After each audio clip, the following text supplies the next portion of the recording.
about traditional and modern SPA. So your traditional SPA, that actually means one page or one site is equal to one app. One page equal to one. So your entire site will be available in a single application. That is the meaning.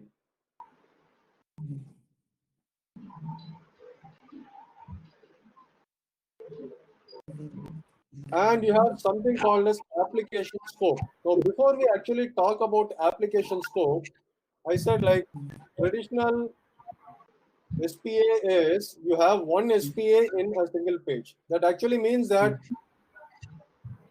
you just keep on scrolling, just like like example, your Facebook application. It is essentially a single page, right? You just keep on scrolling and then give your comments. Similar to that, you have a page or a site with your entire app created as a single page application. That actually means that within the particular page, if you do any modification or updates, it immediately gets reflected without you having to reload the browser. Getting me? Yes, sir. Yes. So you need not reload or refresh your browser, and as you work on the particular page, your particular page elements or components automatically gets updated. Yes, sir. Okay, sir. That was traditional SPAs. Now there is something called modern Traditional. SPAs. Modern Modern one. SPAs, you can have one page, but within the page, you can have more than one single page applications. Yes, sir. Now,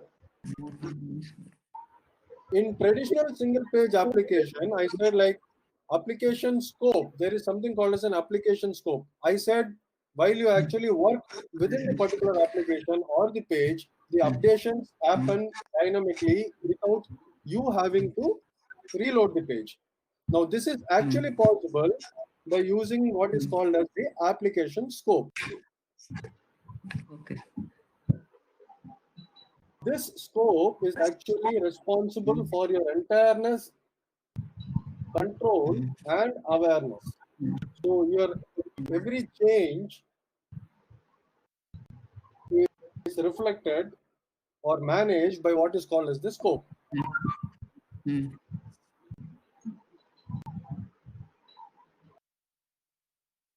Now, in modern single page applications, you have one page or what is called as a single page site, but within the page, you may have more than one single page web application.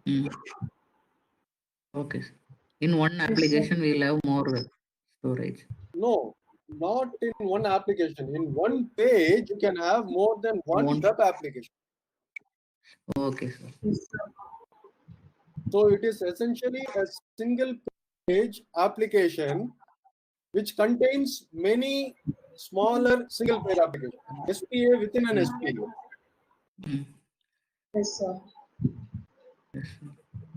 And this is possible by what is called as the scope, and this particular scope can be modified. Earlier, the scope cannot be modified. Now you have something called as modification of the scope possible.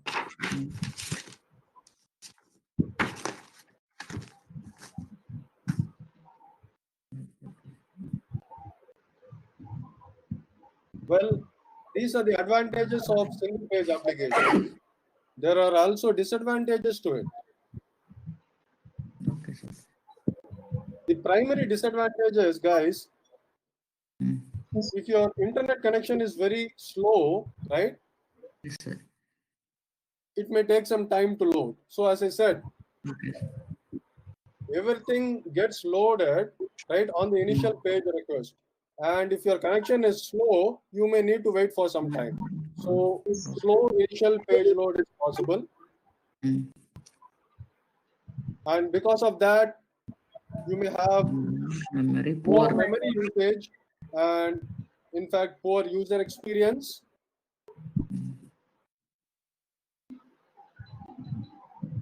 And as everything is mostly JavaScript, if your application requires very complex processing like complex mathematical calculations using heavy data sets, scientific computing, etc., single page applications are not ideal.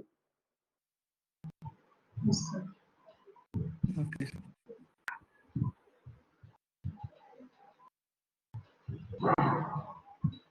Now, the most popular and widely used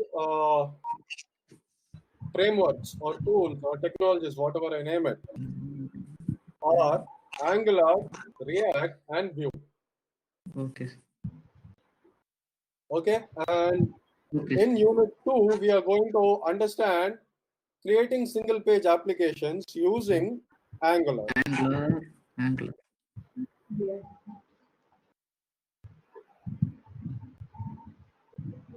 Okay, guys, any doubts? No, Yes.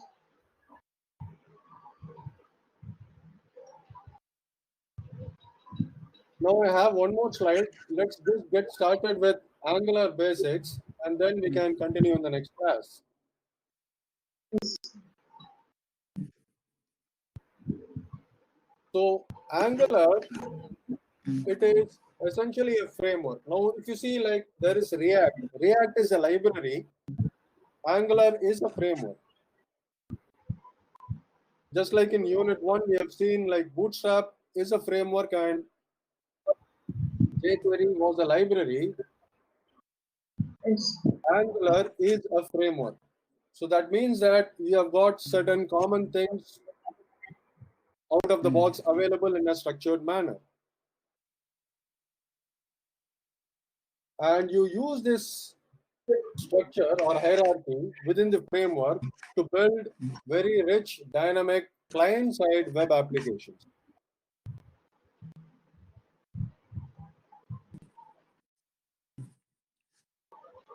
Now, as I said, since it is a framework, it manages most of the common sites functionality. Another very important feature of Angular is data binding. Guys, do you understand what is data binding?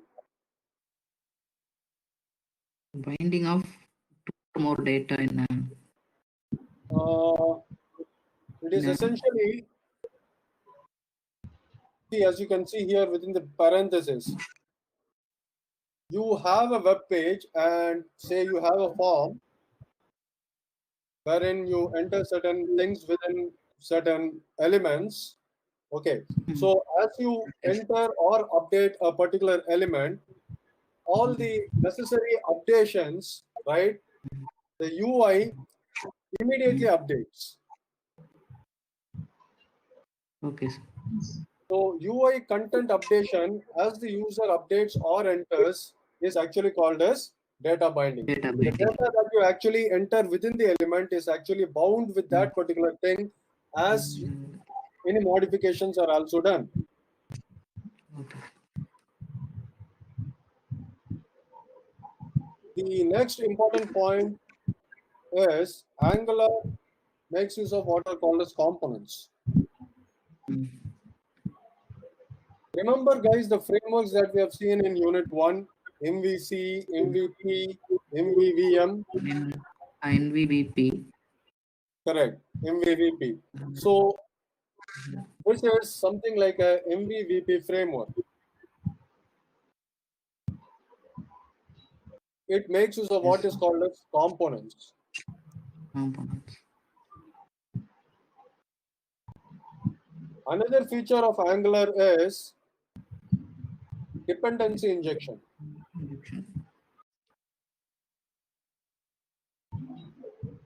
Now, what is dependency injection, guys?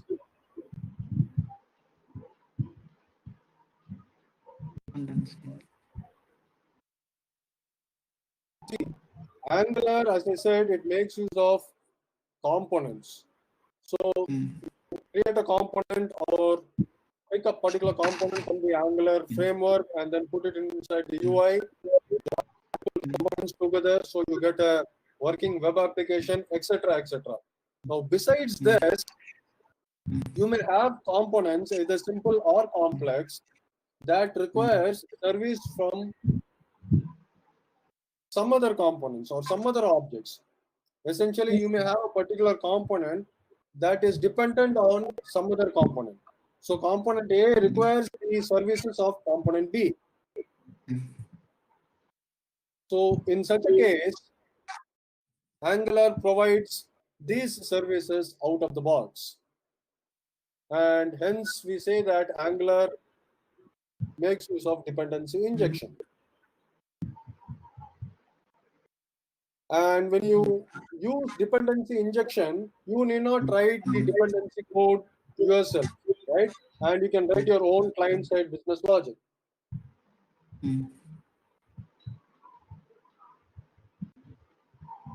Okay. Okay. Last but not the least, you can create great, interactive, rich, dynamic client-side web applications using Angular. Also, using Angular and all these features, you can create single-page applications that are both traditional as well as modern.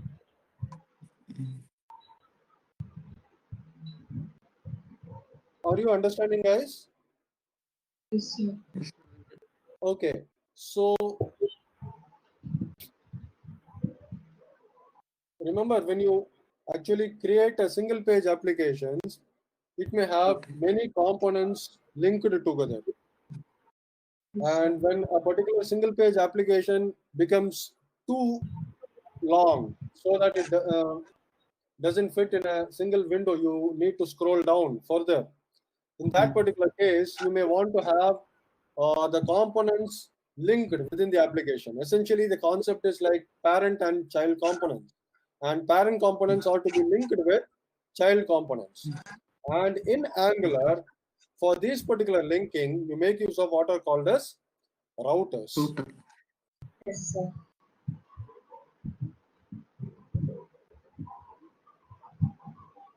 Okay, let us see what technologies are used to create an Angular application. The technologies that are used to actually create an Angular application are HTML5, JavaScript, and some amount of CSS. Yes. Now there is something TS over here. What is this TS? Test script. TS is TypeScript. TypeScript. Yeah, guys, you should be knowing this as well, because Angular extensively makes use of TypeScript, and we will be seeing Angular applications or the concepts in Angular by writing TypeScript code extensively. Now, don't worry, guys. TypeScript is JavaScript. Yeah, okay. Essentially, TypeScript is a superset of JavaScript. Superset of the. Correct. It is a superset of JavaScript, Okay. and it is typed.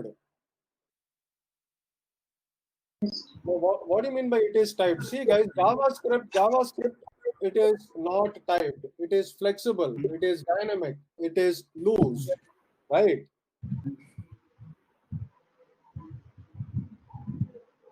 Now, TypeScript is typed language so that you follow best practices to write your JavaScript code.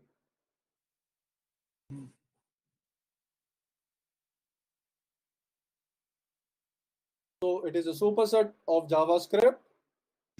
It is a strongly typed language,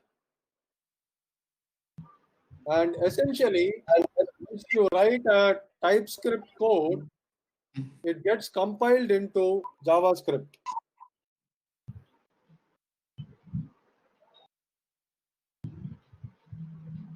Guys, understanding? Yes, sir. Yes, sir. Okay. TypeScript also uses what is called as decorators.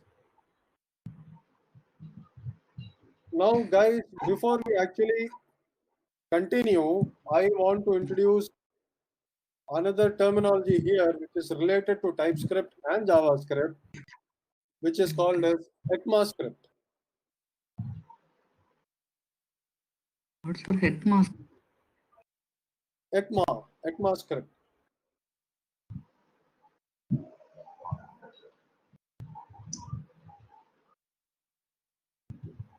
Okay, guys. So essentially, you need to have a very clear understanding between these three technologies or languages because they are all related and they are all JavaScript. Okay. Yes, sir. Yeah. So number one, JavaScript or JS. Number two, TypeScript or TS. Number three, ECMAScript or ES.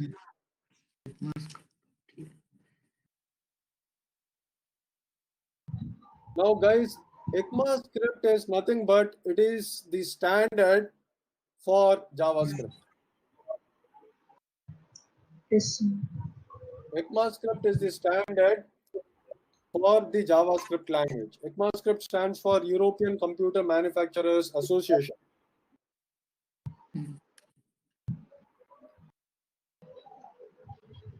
Okay, these standards actually come in different versions. There is ECMAScript standard 2015, 2018, etc.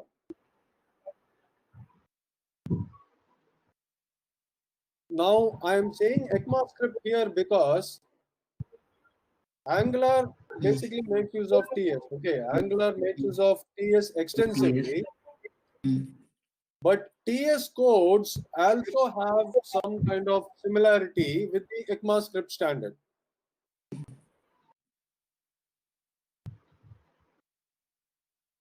Hope I'm not confusing you guys. No. No, sir. Okay, so let me go to the next point. TypeScript also makes use of classes. These classes basically make use of ES 2015 syntax.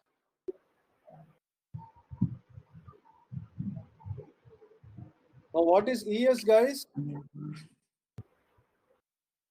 ECMAScript. Correct. ES is ECMAScript. ECMAScript. TS also makes use of annotations.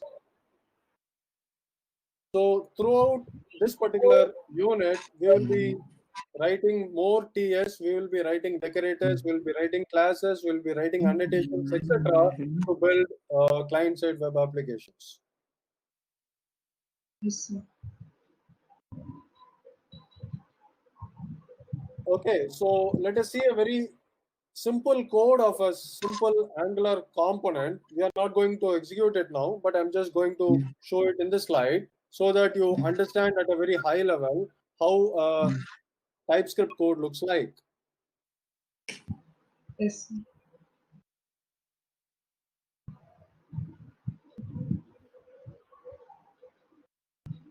Okay, so let me show the complete code. Okay, so this is a very simple code for an Angular component.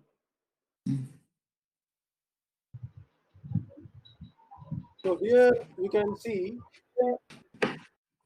these two lines. Guess what? Guess what these two lines do? This should be a simple guess. Now, these two lines are import statements that imports modules. Okay, sir.